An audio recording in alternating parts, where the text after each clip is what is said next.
That day wasn't special at all. There was no dramatic downpour, no shouting, no cinematic moment ripped straight from a movie scene. It was just a completely ordinary morning, and honestly, that's what made it hurt the most. It felt too quiet, too normal for something so life-altering. He was there, in the middle of the room, quietly folding his clothes. I stood by the door, just watching him. Each fold of a t-shirt, each pair of socks rolled together. It felt like he was methodically packing away every single memory we had ever built. Every folded piece of fabric was another piece of our relationship being tucked away, out of sight. He didn't look at me when he spoke. His eyes were fixed on the sweater in his hands. "I'm leaving for a while," he said, his voice soft, almost a whisper. "Everything will be fine." I wanted to smile, to reassure him, to show him I was strong, but my face betrayed me. The tears came first, hot and fast, streaming down my cheeks before I could even try to stop them. I knew it. Deep down, I knew what "for a while" really meant. It's the phrase people use when they're too scared to say forever. People who say they're leaving for a while, they often don't come back. My mind was screaming with all the things I wanted to say. A tidal wave of words was crashing against the inside of my skull.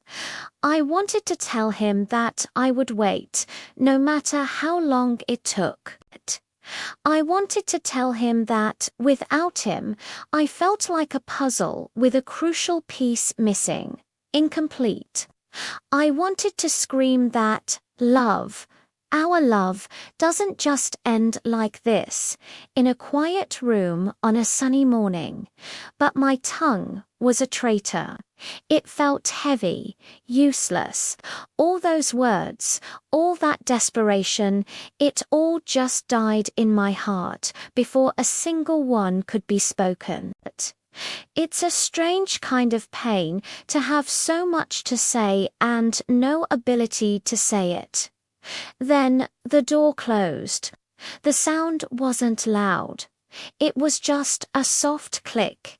But inside my chest, in that space where my heart was supposed to be, something shattered. It was a deafening, silent explosion that no one else could hear.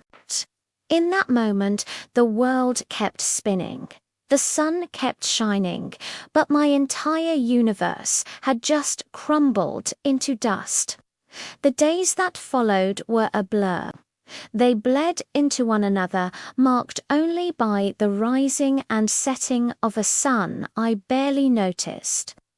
Every evening, my hand would instinctively reach for my phone, my heart leaping with a painful mix of hope and dread.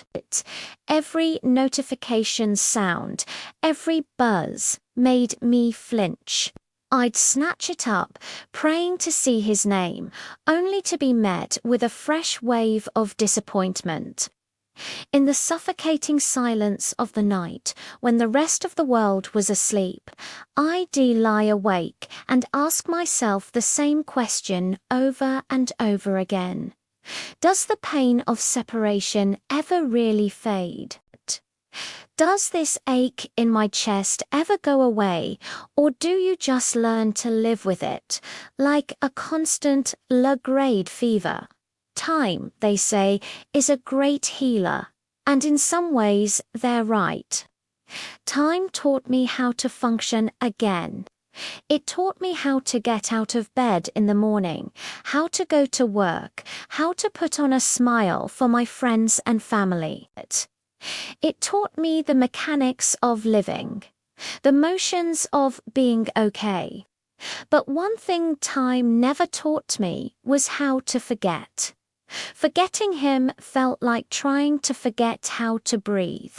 It was impossible. His memory was woven into the very fabric of my being. He was in the songs on the radio, in the corner coffee shop we used to love, in the scent of rain on a summer afternoon.